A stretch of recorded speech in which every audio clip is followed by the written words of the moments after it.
Prinsip tentang pembapaan rohani menciptakan banyak kontroversi dalam dunia kekristenan.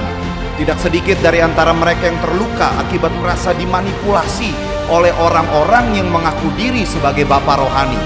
Sedangkan sebagian lain dari mereka masih terus melanjutkan perjalanan rohani, namun terus menyimpan kegetiran dan kepahitan hidup, bahkan menjadi apatis dengan segala jenis pekerjaan Roh Kudus yang berkaitan dengan aspek pengayoman, kepemimpinan, atau segala jenis penundukan diri pada otoritas di atas mereka.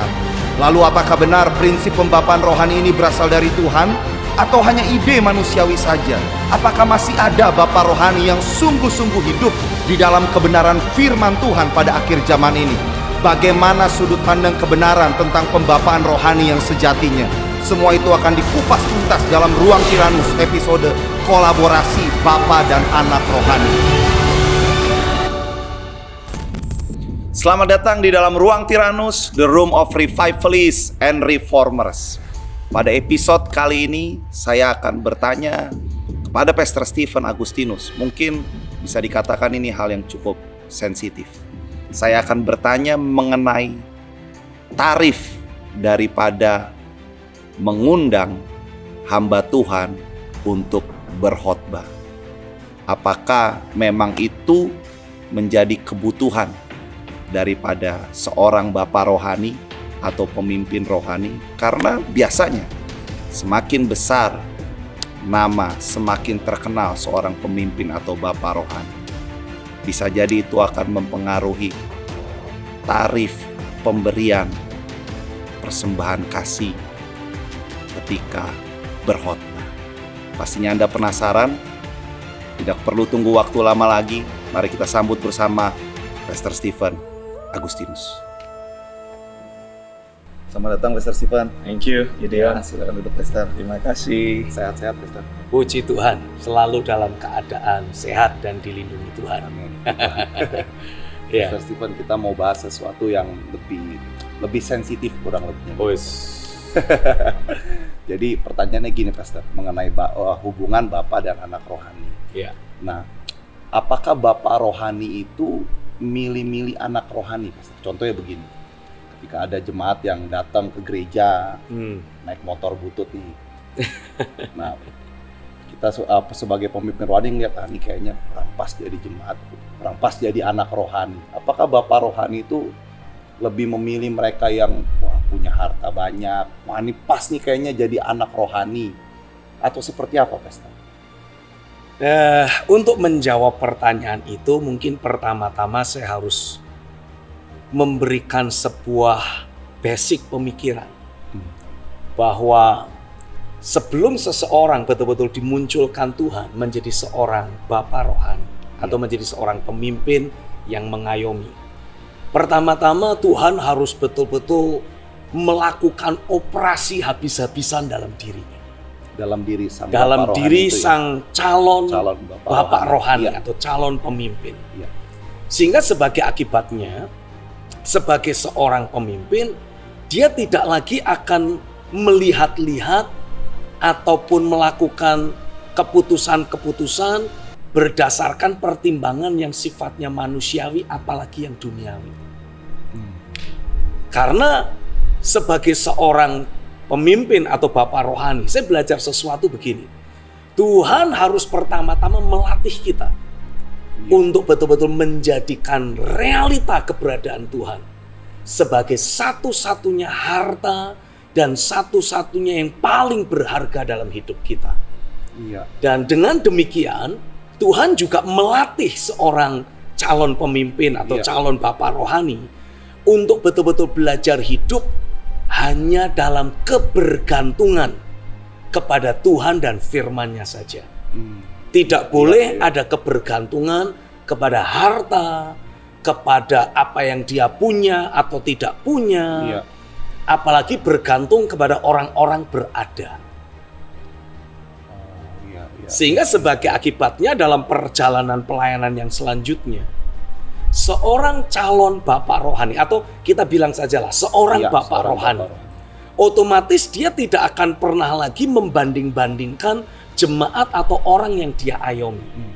Dia punya uang atau dia tidak punya uang, kalau Tuhan sudah melahirkan orang tersebut dalam hidupnya, maka dia harus mengayomi, dan dia pastinya akan mengayomi orang tersebut tanpa melihat background hidupnya. Oh iya, iya. Tanpa melihat dia kasih perpuluhan berapa banyak, dia kasih persembahan berapa banyak. Oh, kalau ternyata pakainya motor butut, ini taruh di daftar paling bawah. Wah, kalau dia datang naiknya Mercy, wah ini yang harus dilayani lebih dahulu. No. Saya percaya memang akan selalu ada orang-orang yang memposisikan diri sebagai seorang bapak rohani, lalu kemudian masih terus memunculkan nature yang sangat manusiawi, atau bahkan mungkin saya bilang duniawi. Saya nggak bisa menampik bahwa akan selalu ada yang seperti itu. Tapi kalau saya berbicara di dalam prinsip kebenaran firman, semua orang yang dimunculkan Tuhan bukan memunculkan dirinya sendiri. Orang yang dimunculkan Tuhan untuk betul-betul menjadi seorang pengayom atau seorang bapak rohani pasti sudah melewati berbagai macam proses operasi rohani. Walaupun pada kenyataannya setelah dia dimunculkan Tuhan sebagai seorang bapak rohani pun, dia harus terus mewaspadai hidupnya.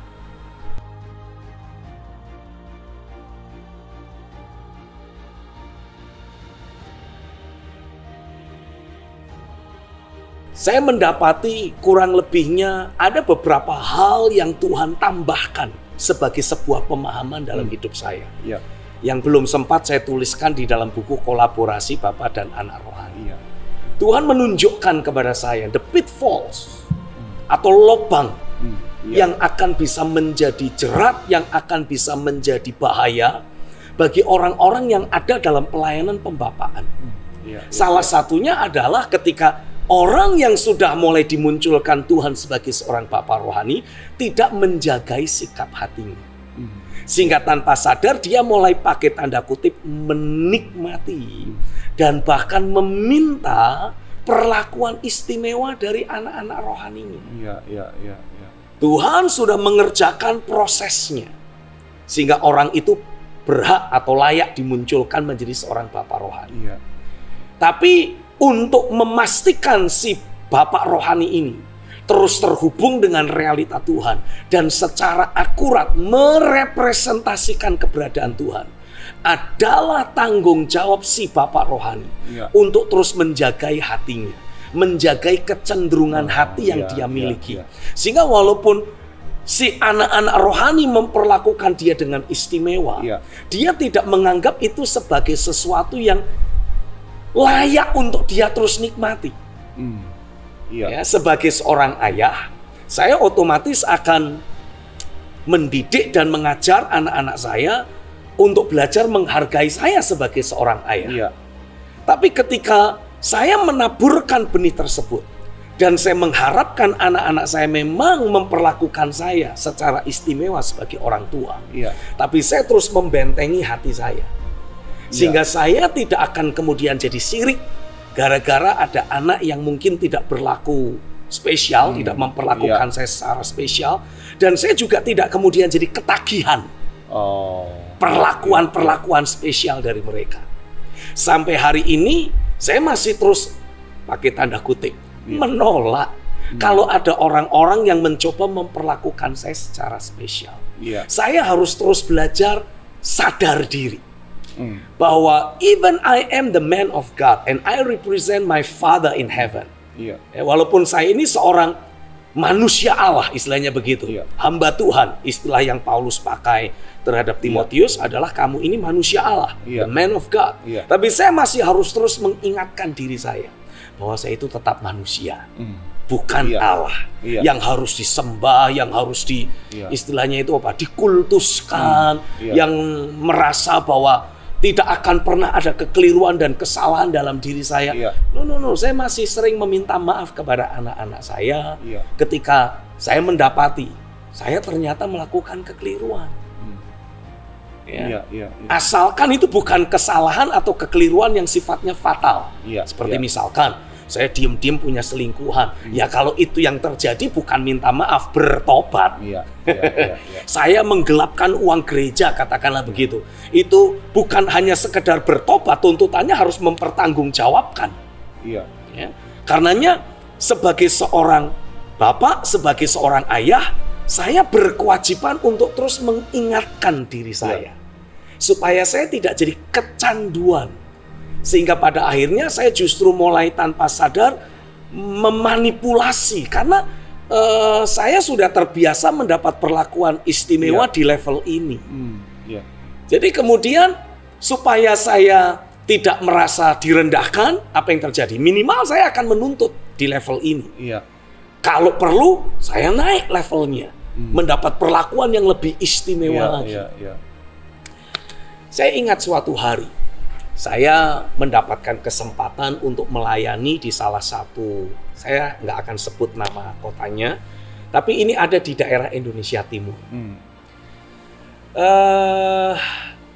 Mereka semua yang melakukan arrangement untuk pelayanan saya adalah anak-anak rohani saya. Panitia setempat. Panitia setempat. Dan saya diminta untuk melayani di antara para mahasiswa pada waktu itu. Iya. Ada ratusan mahasiswa. Tapi yang menarik, ketika waktu acara akan berlangsung, tiba-tiba lampu mati. Ini menarik. Listrik padam. Listrik padam. Iya. Dan kebetulan di tempat aula, tempat acara berlangsung, mereka tidak punya diesel cadangan. Sehingga otomatis sebagai akibatnya sound system tidak jalan, AC pun tidak ada. Kalau sekarang saya pakai rompi begini karena dingin, AC-nya kenceng banget. Nah di waktu itu sudah ruangannya padat, ada ratusan mahasiswa yang siap mengikuti acara waktu itu. Lampu padam, puji-pujian, wah mereka sangat antusias. Tiba waktunya saya harus berkhotbah, lampu tetap tidak menyala. Panitia mungkin sudah berdoa, bersyafaat, tengking sana, tengking sini, siapa tahu ada setannya ya toh. Tetap aja lampunya nggak nyala. Dan ya sudah, karena saya harus berbicara, saya berbicara. Saya berupaya sekuat tenaga untuk memastikan suara yang saya miliki bisa menjangkau seluruh jemaat yang hadir. Tanpa mic kan? Tanpa mikrofon. Otomatis itu menuntut ekstra tenaga. Di satu sisi udaranya pengap, panas. Di sisi yang lain saya harus ngotot ketika berbicara. Jadi keringat yang keluar pun otomatis double. Ya, bercucuran keringat luar biasa banyaknya. Sampai saya itu bisa melihat seluruh badan saya itu seperti diperas sedemikian rupa, dan semua baju yang saya kenakan dari baju paling atas sampai paling bawah itu semua sudah bercucuran keringat, basah kuyup. Tapi saya terus melayani, saya terus berbicara, saya terus sampaikan firman. Dan setelah selesai, ya sudah selesai saja gitu. Lampu pun tetap belum menyala. Ya, kemudian saya duduk, panitia memberi air minum, ya saya minum dan sebagainya. Ngobrol biasa. Dan setelah semuanya selesai, panitia mengajak saya untuk menikmati, ya biasalah setelah selesai pelayanan, ada ramah tamah, makan-makan kecil, begitulah. Nah di waktu saya sedang menikmati ramah tamah yang ada, ya kebetulan saya sempat berganti baju dan sebagainya, ada salah satu panitia yang datang mendekati saya dan kemudian berkata seperti ini. Pak Stephen, secara pribadi, saya menaruh rasa hormat dan salut kepada Bapak. Saya tanya, emang kenapa? Apa yang istimewa? Saya bilang begitu. Dan ini yang membuat saya terharu. Orang itu berkata, dari sejak pertama tadi, ketika kita mendapati lampu mati, saya tidak mendapati ada kegelisahan dalam diri Bapak. Dan ketika Bapak harus berkhotbah tanpa mic, tanpa AC, dengan suara yang harus dibuat menggelegar supaya bisa menjangkau dan terdengar oleh seluruh peserta. Dengan keringat yang bercucuran. Itu kalau diperes memang betul-betul mengalir air itu. Tapi ini yang membuat saya mensyukuri apa yang Tuhan lakukan dalam hidup saya. Panitia itu berkata, tidak satu kalimat pun saya mendapati Bapak mengeluh. Iya. Bapak terus fokus pelayanan. Setelah selesai pun Bapak tidak kemudian komplain kepada panitia. Iya. Tidak ada satu kalimat pun yang saya dengar Bapak mengeluh ataupun komplain. Iya. Dari situ saya mensyukuri apa yang Tuhan sudah lakukan dan Tuhan sudah bangun dalam hidup saya. Iya. Dari situ juga saya belajar sesuatu.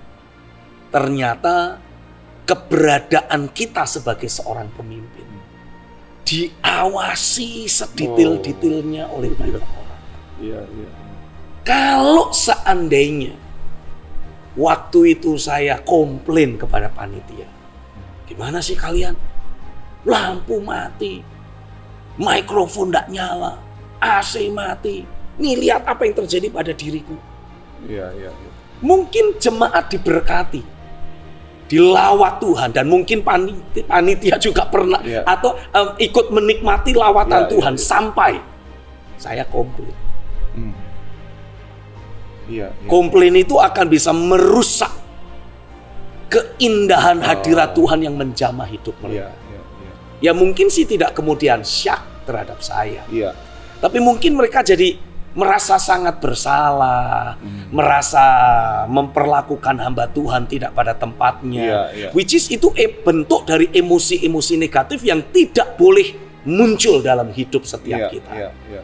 Karena Tuhan sudah membawa kita menikmati kemerdekaan. Yang penting kita melakukan yang terbaik yang kita bisa lakukan dan sisanya kita serahkan kepada Tuhan. Pastor Stephen nggak merasa dikit aja gitu kayak nggak ngerasa ini kayaknya mereka nggak menghargai, apa muncul nggak gitu Pastor waktu pas kondisi seperti itu tidak mempersiapkan secara baik? Secara jujur, secara pribadi tak pernah sedikit pun terlintas hal itu dalam hidup saya. Saya bukan mau bermaksud menyombongkan diri, tapi betul-betul Tuhan melatih saya. Tuhan betul-betul melakukan operasi secara masif dalam hidup saya. Dan saya pernah ingat bagaimana Tuhan mengajar secara pribadi bagaimana saya harus punya kehidupan yang betul-betul diserahkan. Apapun yang menjadi hak saya. Apapun yang seharusnya menjadi hak saya. Tuhan mau supaya itu ditaruh di mezbah untuk dipersembahkan, dikorbankan buat Dia. Sehingga sebagai akibatnya, ketika di awal-awal pelayanan, saya harus naik bus bergelantungan bersama dengan orang-orang lain. Terkantuk-kantuk sampai bahkan kalau saya ingat itu sampai ketika bis agak mengerem begitu, wah saya itu sampai hampir terjatuh karena ya kebetulan tidak mendapatkan tempat duduk, kebetulan harus berdiri bergelantungan.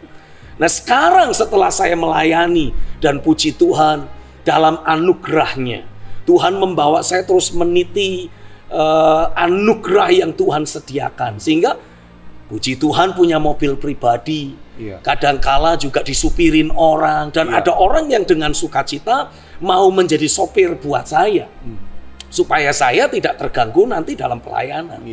Tapi ketika pada akhirnya saya harus karena satu dan lain hal, ternyata mobil tidak ada. Saya harus naik angkot. Saya ingat tuh waktu itu ya sebetulnya dibilang kebetulan juga nggak kebetulan juga. Ketika saya memang pelayanan di salah satu daerah, saya juga nggak akan sebut daerahnya, pokoknya di Indonesia Timur. Kebetulan panitia yang ada di sana nggak punya mobil pribadi. Jadi hanya bisa menyediakan angkot. Jadi di-charter angkotnya begitu kira-kira. Dari bandara sampai ke gereja itu rada jauh. Non AC. Non AC. Ya sudah, kita enjoy aja, kita nikmati aja gitu. Ketika kemudian saya pelayanan, kebetulan waktu itu saya bersama dengan seorang partner in destiny yang ada bersama dengan saya, hamba Tuhan juga. Kami melayani bersama-sama. Pas lagi di gereja tersebut, ternyata AC-nya nggak bisa menjangkau kebutuhan yang ada. Jadi akhirnya dipasanglah kipas angin yang besar. Saya nggak komplain, saya nggak ngomel, saya nggak ngomong satu kalimat pun dengan panitia setempat.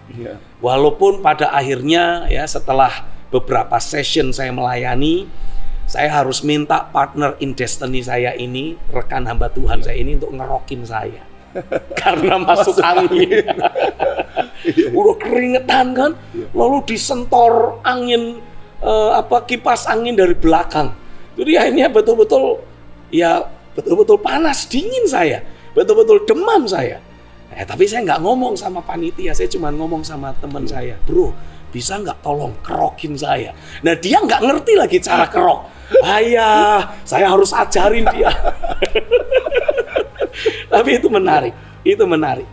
Dan ya saya bersyukur nggak ngomel. Mungkin bahkan panitia setempat nggak tahu menahu tentang hal tersebut. Hanya my brother ini saja yang tahu. Jadi sama sekali Pastor Stephen nggak komplain sedikit pun, Pastor? Pada waktu itu not a word. Nggak ada satu kalimat pun yang saya ungkapkan tentang hal tersebut. Jadi ya betul-betul biarlah lewat begitu saja. Karena saya tahu panitia sudah melakukan yang terbaik. Dan hanya itulah yang memang mereka bisa lakukan. Nah, kalau misalkan yang terbaiknya itu belum sesuai dengan standar kita, ya kita harus belajar untuk menerima kenyataan. Yang penting mereka sudah melakukan yang terbaik. Dan dari situlah ya istilahnya sebagai seorang pemimpin kita itu perlu belajar legowo. Jangan suka nuntut kira-kiranya.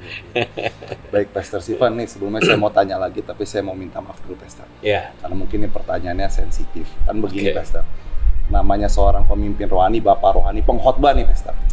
Semakin lama dia menjadi semakin besar, semakin terkenal, otomatis kan banyak undangan, Pastor. Nah, itu apakah benar ada tarifnya gitu, Pastor, untuk mengundang seorang hamba Tuhan besar gitu? Apakah panitia harus mengetahui ini berapa tarifnya, pasarnya berapa, nginepnya harus di mana? Nah, ini bagaimana, Pastor? Apakah isu dan pembicaraan itu benar adanya tuh seperti apa, Pastor? Secara pribadi saya memang sering mendengar rumor seperti itu. Ya, walaupun sampai sejauh ini sih saya memang tidak pernah punya niat untuk mencari konfirmasi tentang hal tersebut. Jadi saya susah untuk bicara tentang yang lain-lain. Tapi kalau dari saya pribadi, saya nggak pernah pasang tarif apapun. Ya mungkin karena saya kurang besar. Tapi enggak. Sebesar apapun. Sebesar dan seterkenal apapun, karena saya percaya saya bakal jadi sangat terkenal. Jadi sebesar dan seterkenal apapun, Tuhan akan bawa saya naik nanti. Saya tidak akan pernah pasang tarif apapun. Tapi saya punya syarat. Apa itu, Pastor? Syarat saya bukan mengundang untuk nanti tidur di hotel apa, tarifnya berapa, nanti biaya transportnya bagaimana, enggak. Karena secara pribadi saya sendiri berkali-kali, sampai hari ini pun saya berkali-kali ketika menerima persembahan kasih dari panitia pelaksana, begitulah kira-kira, atau dari hamba Tuhan yang mengundang saya di sebuah gereja lokal. Kadangkala secara pribadi, kalau saya merasa Tuhan suruh untuk saya mengembalikan, saya akan kembaliin sepenuhnya. Saya akan selalu berkata terima kasih, saya terima persembahan ini, karena mereka memberi dengan sebuah kerinduan. Sebagaimana mereka memberi, mereka juga akan ikut diberkati. Jadi saya selalu berkata terima kasih, saya terima persembahan ini, tapi izinkan saya juga ikut menabur kembali. Rugi dong, Pastor Stephen. Maksudnya kalau misalnya kayak gitu kan udah Misalkan udah ongkosnya sendiri, nginepnya juga sendiri, diberi persembahan kasih, diberikan lagi, apa nggak rugi, Pastor? Saya nggak pernah punya perhitungan untung rugi seperti itu. Karena saya mendapati dalam pelayanan saya, Tuhan yang memanggil, jadi Tuhan yang menyediakan. Mulai dari biaya perjalanan sampai istilahnya apa, tempat saya menginap, dan seluruh pengeluaran-pengeluaran yang lain, saya tetap percaya Tuhan yang akan menyediakan, Tuhan yang akan membiayai semuanya buat saya. Jadi saya tidak perlu mengharapkan panitia harus patok budget sekian ataupun budget sekian. Kalau ada ya puji Tuhan. Itu pun kalau Tuhan tidak suruh untuk saya kembalikan. Jadi kalau saya harus kembalikan, mau dikasih 100 juta, mau dikasih 1 miliar, ya tetap saya balikin. Mau dikasih 100 ribu, mau dikasih 10 ribu, kalau Tuhan nggak ngomong suruh dibalikin, ya saya terima. Makanya syarat saya bukan fasilitas. Syarat saya bukan berapa banyak duit yang nanti harus panitia sisihkan. Ya, walaupun ya sewajarnya panitia tetap harus memikirkan tentang hal tersebut. Tapi saya nggak pernah punya patokan. Syarat yang saya minta adalah tolong kumpulkan orang-orang yang haus lapar akan Tuhan. Makin banyak, makin happy saya. Itu syaratnya ya, Pastor? Itu syaratnya. Ngapain saya datang ke sebuah gereja dan ternyata jemaat yang hadir sama sekali tidak membutuhkan keberadaan saya atau anugerah yang saya bawa. Kalau mereka cuma pengen dengar khotbah tentang diberkatilah engkau. Nah saya justru khotbahnya celakalah orang yang mengandalkan dirinya, yang mengandalkan uangnya. Ya kan sama sekali nggak matching. Saya justru akan membawa mereka tidak lagi bergantung kepada hal-hal yang lahiriah. Bukan kepada apa yang mereka punya atau apa yang mereka tidak punya. Tapi hanya bergantung kepada realita Tuhan dan firman-Nya. Makanya saya butuh orang-orang yang haus lapar akan Tuhan. Kalau enggak, mubazir. Tenaga yang saya keluarkan, waktu yang saya investasikan menjadi sebuah hal yang mubazir, tidak ada gunanya. Begitu kira-kira. Pastor kan apa ya, tiap pendeta, pemimpin itu kan tetap butuh uang, Pastor. Pastor Stephen tadi bilang mau berapapun diterima, kalau Tuhan suruh untuk kembalikan, akan dikembalikan.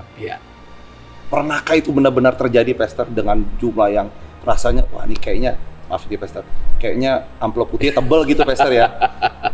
Ini tebal, udah dihitung kayaknya banyak, terus Tuhan suruh kembalikan. Pernahkah itu benar-benar terjadi, Pastor?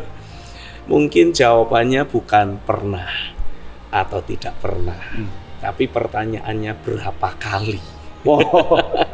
Karena berkali-kali saya alami. Saya alami berkali-kali. Betul-betul benar-benar pas tahu ini banyak gitu, Pastor. Oh yes.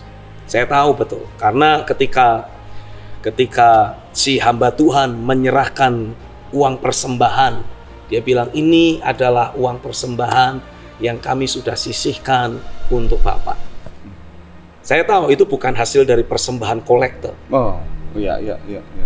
Pelayanan di desa dengan jemaat yang tidak seberapa.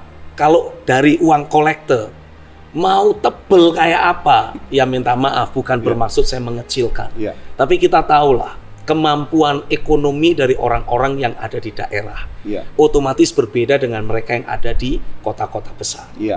Jadi ketika si hamba Tuhan berkata, ini sudah kami sisihkan. Saya tahu jumlahnya pasti lebih gede daripada persembahan. Tapi pada waktu saya mendengar hamba Tuhan itu berkata, kami sudah sisihkan ini untuk memberkati pelayanan Bapak. Pada saat yang sama, saya juga merasa di dalam batin saya, Roh Kudus seperti bilang, itu bukan jatahmu. Balikin lagi sebagai taburan untuk pelayanan di gereja tersebut. Ya sudah, saya harus nurut. Karena saya belajar dari sejak awal pelayanan Tuhan memanggil saya. Ya, ketika saya baru mau masuk dalam persiapan, begitu istilahnya, belum mulai melayani, baru persiapan pelayanan. Saya mendapati bagaimana Tuhan mengajar saya untuk hidup memenuhi kebutuhan hidup sehari-hari hanya dengan mengandalkan firman. Saya ingat pada waktu itu saya masih ada di sekolah Alkitab. Iya. Saya menghadapi sebuah permasalahan ekonomi pada waktu itu. Masalahnya begini. Hari itu sudah hari Kamis. Iya. Hari Rabu, bukan hari Kamis. Hari Rabu.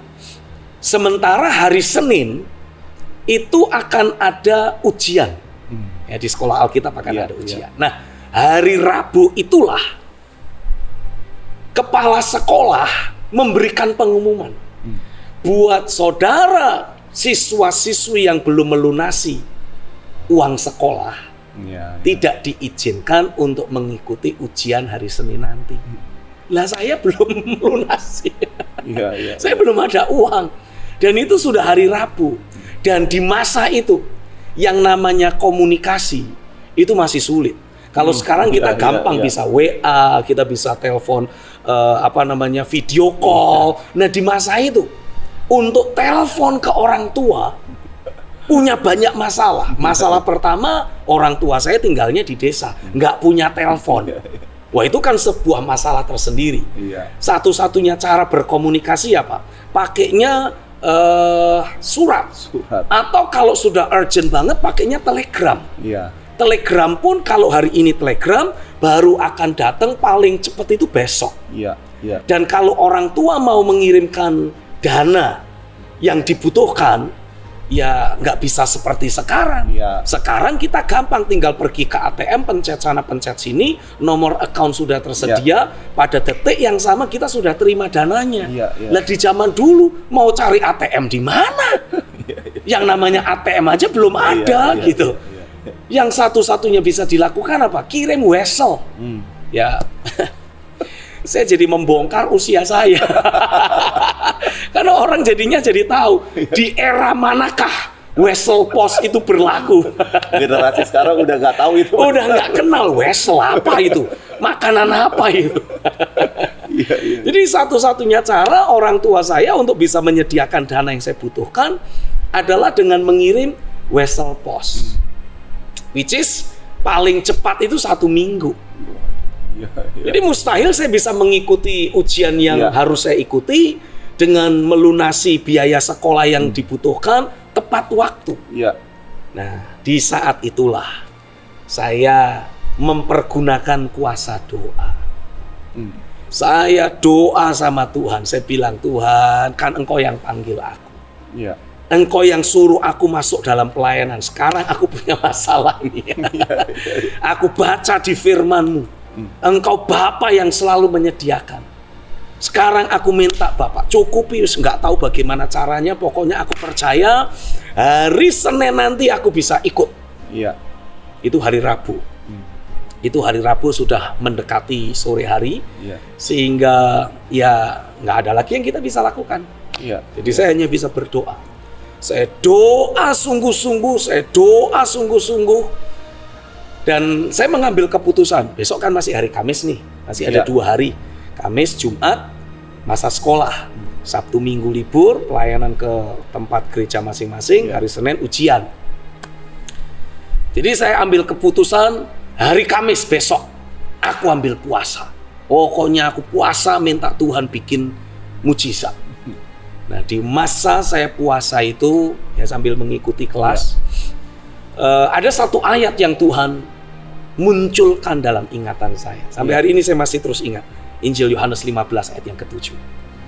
Jika kamu terus ada di dalam aku dan firman-Ku tinggal di dalam kamu, mintalah apa saja dan kamu akan mendapatkannya. Saya pakai ayat firman itu, saya bilang, Tuhan, kan aku terus ada di dalam Engkau. Bahkan sekarang nih, aku ambil waktu puasa, tujuannya itu untuk apa istilahnya, kalau istilah yang saya sering pakai itu, saya itu sedang mendesak masuk di dalam Engkau nih. Jadi nggak mungkin aku di luar Engkau. Aku sedang mendesak masuk nih. Dan firman-Mu juga ada di dalamku. Aku percaya Bapa menyediakan. Wah, saya doa, saya terus deklarasi, saya doa, saya deklarasi. Seharian itu berlalu tanpa ada sesuatu yang terjadi. Setelah selesai buka puasa di sore hari menjelang malam, saya kemudian tidur, tapi dengan hati yang sudah tenang. karena iya, saya iya. terima ayat firman tersebut. Iya. Sebelum saya terlelap, saya ingat saya masih berkata sama Tuhan, Tuhan ingat ya, Iya. besok hari terakhir sekolah. Dan saya pun terlelap. Lalu tanpa diketahui, pukul kira-kira 3 atau 4 dini hari, waktu itu saya kos. Jadi saya kebetulan tidak tinggal di dalam asrama, karena ketika saya bergabung di sekolah Alkitab, saya ini kan sudah terlambat sebetulnya. Iya. Sehingga semua siswa-siswi sudah diterima, sudah masuk di asrama. Jadi terpaksa saya harus kos di sekitar sekolah Alkitab yang ada. Nah, pintu kamar kos saya itu diketok orang pukul 4, pukul 5 pagi. Ketika saya buka pintu kamar saya, ternyata kakak ipar saya sudah ada di depan. Oh. Begitu saya lihat muka kakak ipar saya, wuhu, saya udah sukacita luar biasa karena saya tahu uang sekolah pasti terlunasi. Iya, iya. Itu bukan Pastor Stephen hubungi atau Nggak surat, ada yang menghubungi dan tidak ada yang memberitahu saya bahwa salah satu dari saudara, salah satu dari keluarga akan datang untuk menjenguk. Nggak ada sama sekali. Jadi benar-benar surprise. Saya waktu itu ya, Pastor. percaya itu adalah campur tangan Tuhan yang dalam kedaulatannya dan dalam anugerahnya sudah menyediakan semua yang menjadi kebutuhan saya. Jadi kisahnya kurang lebihnya kakak ipar saya ini diutus sama Tuhan untuk jadi burung gagak buat saya di waktu itu.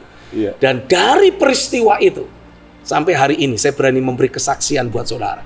Saya tidak pernah lagi merasakan adanya permasalahan ekonomi. Hidup dalam iman, iya.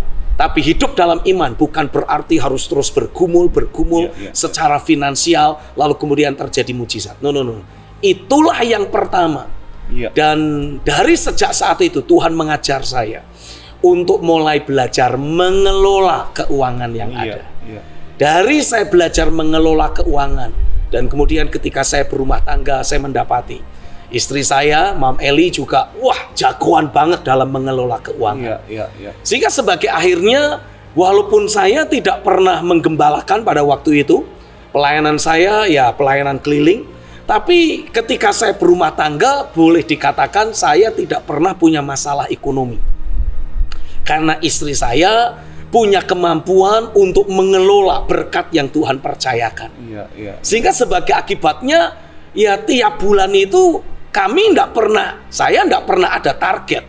Ya, berapa kali harus khotbah. Mam Eli juga nggak pernah teriak-teriak, ayo dong sana kamu hubungi pendeta A atau pendeta B atau siapa kayak minta supaya kamu diundang khotbah. Karena konotasinya kan kalau diundang khotbah ada persembahan kasih.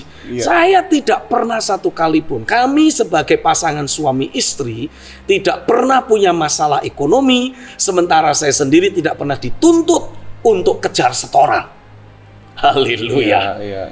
Jadi di satu sisi Tuhan mengajar saya untuk hidup dari firman, Iya. di sisi yang lain Tuhan juga melatih kami, saya dan istri, untuk tahu bagaimana mengelola keuangan yang ada.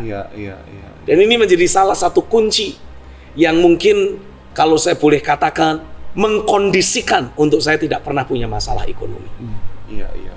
Pastor, itu kan yang kejadian tadi itu kan kejadian masa lampau nih, Pastor. Ya, Pastor Stephen benar-benar bergantung sama Tuhan, Betul. mengandalkan firman Tuhan. iya. Nah, untuk menjaga sikap hati seperti itu sampai sekarang masih seperti itu, Pastor. Itu gimana caranya, Pastor? Karena kan orang kecenderungannya kalau misalnya sudah diberkati, sudah menjadi besar, sudah terkenal gitu, Pastor kan.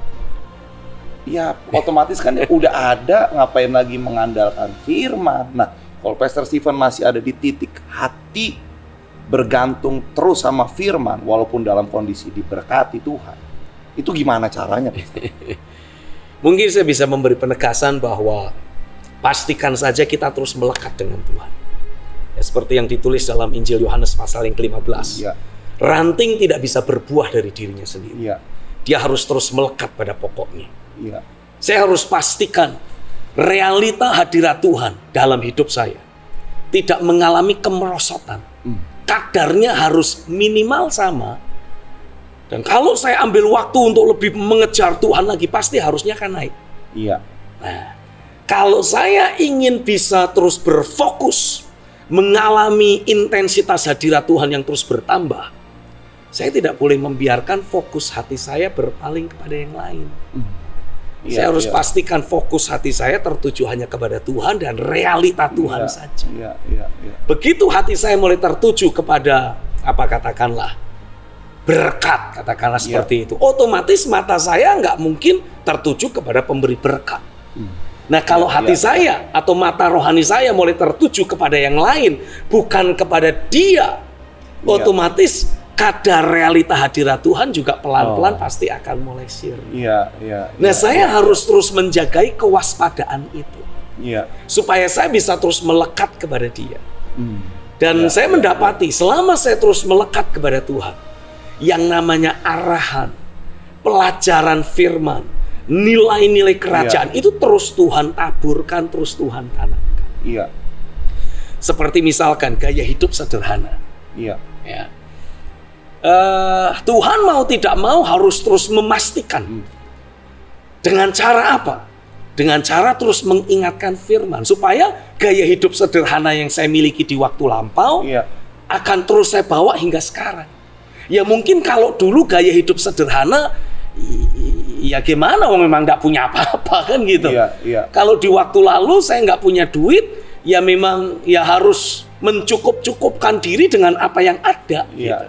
Nah, tapi setelah sekarang, ya puji Tuhan, sekarang saya percaya berkat Tuhan akan terus semakin melimpah.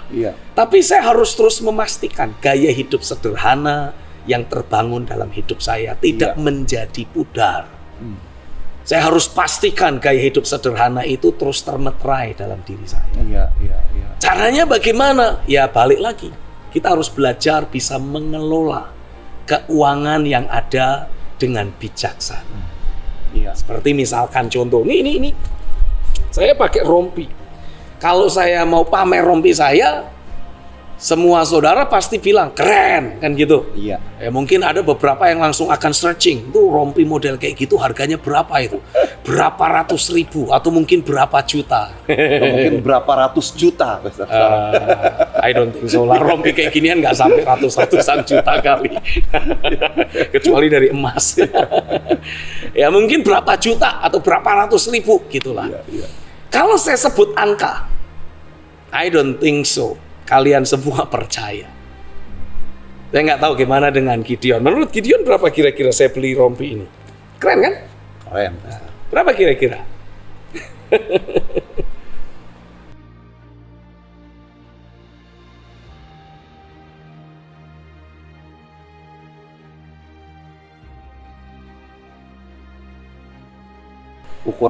Ukuran sekarang ya, Pastor ya? Oke. Sekitar 2 juta lah, Pastor. 2 juta ya? Iya. Oke. Saya berani copot rompi ini, kasih ke Gideon, saya kasih diskon 50%. 1 juta aja you bayar. Mau nggak kira-kira?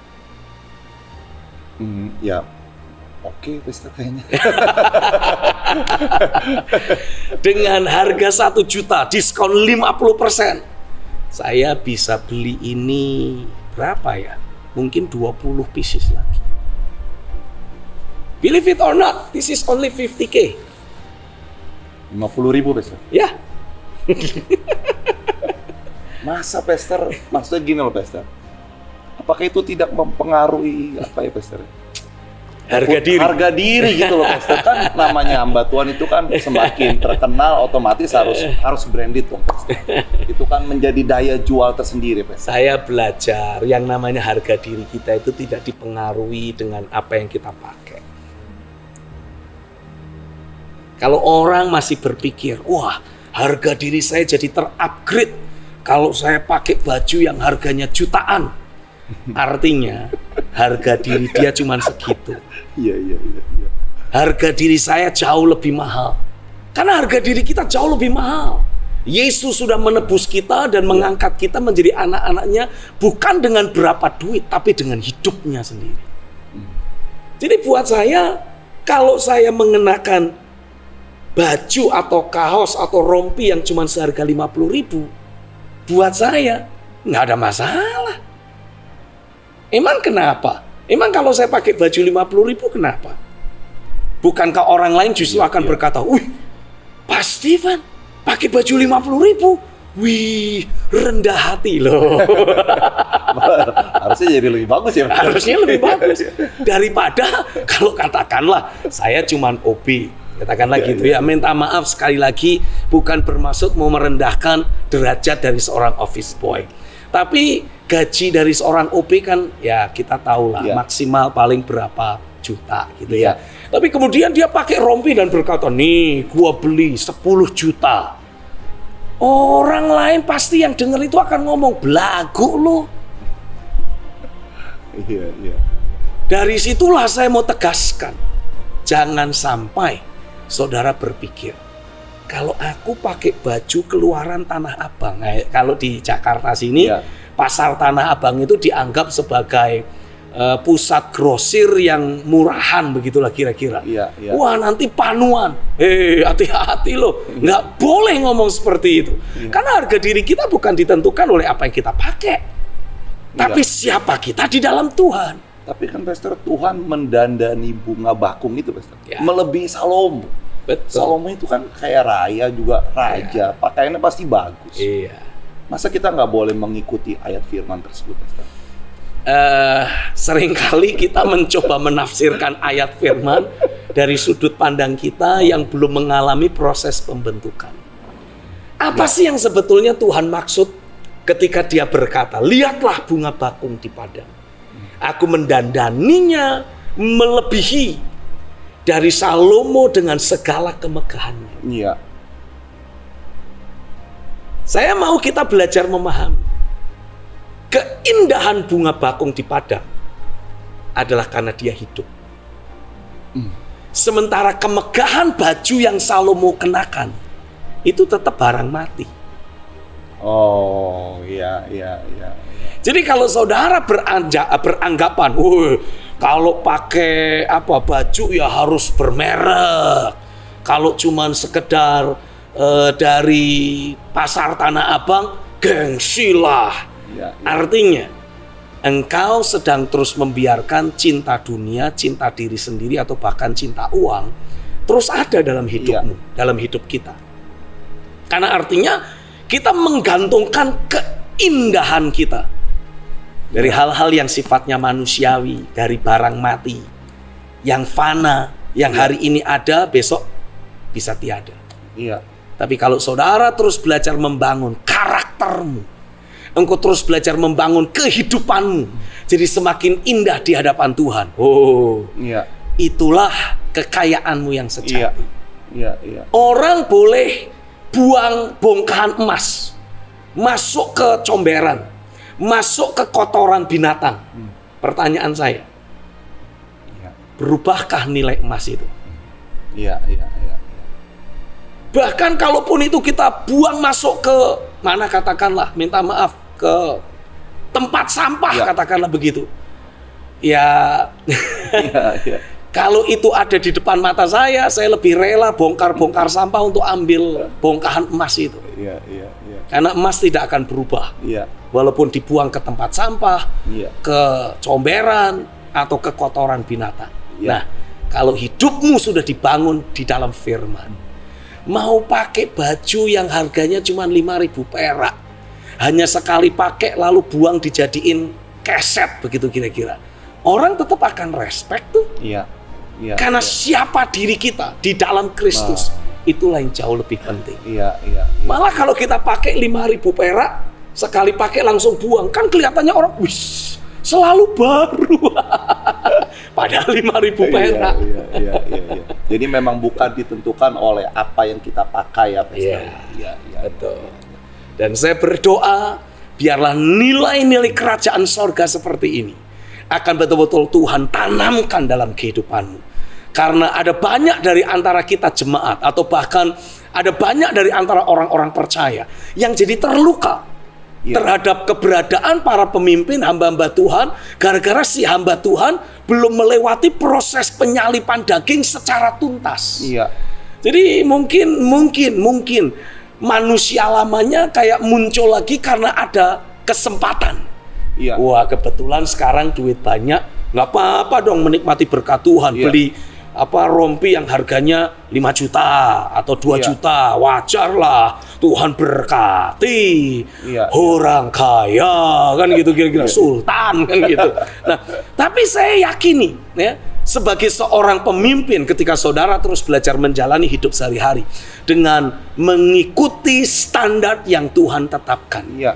Belajar membangun gaya hidup sederhana dalam dirimu. Hidupmu pasti akan jauh lebih berdampak bagi banyak orang. Karena mereka menghargai saudara. Ternyata engkau bukan tipe orang yang dengan mudah menyelewengkan uang-uang persembahan hanya untuk keglamoran hidup yang kau miliki. Iya. Engkau betul-betul punya sebuah sikap hati yang tidak berfokus kepada hal-hal yang lahiriah. Poin utamanya bukan bolehkah seorang pendeta pakai baju bagus. Bolehkah seorang hamba Tuhan hidup glamor? Bukan itu yang menjadi poin utama pembicaraan dan pembahasan yang seharusnya kita lakukan. Prinsipnya atau poin utamanya adalah apa nilai-nilai kerajaan yang sudah terbangun dalam hidupmu. Karenanya dalam kesempatan hari ini saya berdoa biarlah nilai-nilai kerajaan sorga akan terus terbangun dalam hidupmu. Entah engkau hanya seorang jemaat biasa atau engkau adalah seorang pemimpin, saya berdoa di dalam nama Yesus, nilai-nilai kerajaan sorga akan terus dibangun dengan kuat dalam kehidupanmu, sehingga bahkan nilai-nilai etika, nilai-nilai kepatutan akan menjadi acuan dalam hidupmu, sehingga engkau akan terus menjalani kehidupan sehari-harimu dengan menjadi berkat dan membawa dampak yang luar biasa. Orang melihatmu, menghargaimu bukan karena apa yang kau pakai. Orang melihatmu, menghargaimu bukan karena apa yang kau miliki, tapi siapa dirimu di dalam Kristus. Terjadilah di dalam nama Yesus. Biarlah kuasa firman dan kuasa Roh Kudus teraktivasi dengan nyata dalam hidupmu, sehingga hidupmu terus dibangun dengan nilai-nilai kerajaan sorga, dibangun dengan kebenaran firman-Nya. Terjadilah di dalam nama Yesus.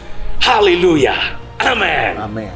Oh, haleluya. Baik, Pastor Stephen. Ini saya ingin bertanya mungkin hal yang lebih sensitif, Pastor. Misalkan nih, Pastor Stephen, jikalau ada 10 anak rohani Pastor Stephen Agustinus, tapi mereka itu semua kondisi keuangannya pas-pasan, apakah hal tersebut akan berpengaruh terhadap jumlah uang perpuluhan yang akan Pastor Stephen terima?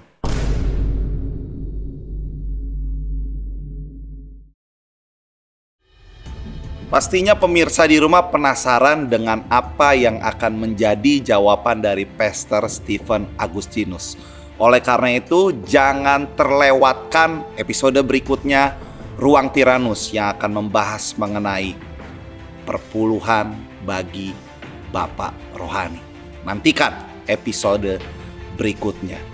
Bagi pemirsa yang rindu memiliki Bapak Rohani sejati, saya mendorong Anda untuk bisa memiliki buku kolaborasi Bapak dan Anak Rohani. Karena prinsip-prinsip kebenaran di dalamnya akan menuntun saudara mengalami perjumpaan dengan Bapak Rohani yang sejati. Bagaimana caranya? Pemirsa bisa menghubungi nomor di bawah ini. Dan kabar baiknya, 10 penelpon pertama saudara akan mendapatkan full episode kali ini, dan juga akan mendapatkan rekaman Words of Breakthrough dari Pastor Stephen Agustinus. Apa itu Words of Breakthrough? Segera hubungi nomor di bawah ini. Saya percaya hal tersebut akan memperlengkapi kehidupan saudara.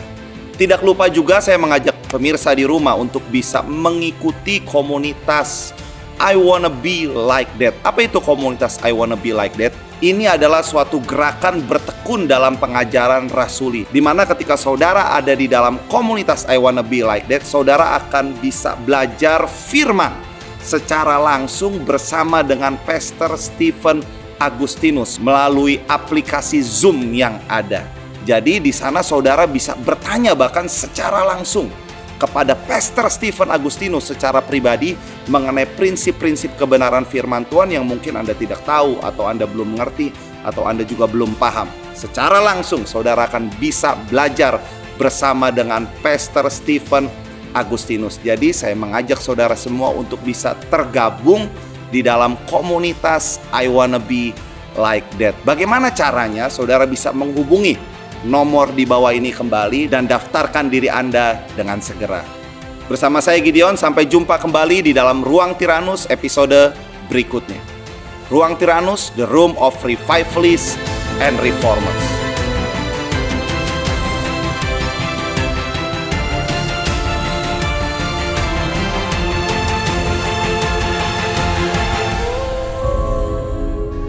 Siklus pasang surut rohani sudah saatnya berakhir. Jatuh bangun bukanlah kita. Menyerah dalam perlombaan iman juga bukan kita. Ini waktunya kita bangkit bersama dalam kuasa Roh. Menaklukkan pekerjaan musuh, menghancurkan segala kelemahan. Dia telah membuka dan menunjukkan jalan untuk meraih kemenangan. Bertekunlah dalam pengajaran dan teladani jalan hidupnya. Sudah saatnya kita mengikuti jejak kaki yang sama. Dan izinkan kebenaran memerdekakan kita. Sebab kita lebih dari pemenang. Bertekunlah sampai memunculkan hasil. Because I wanna be like them.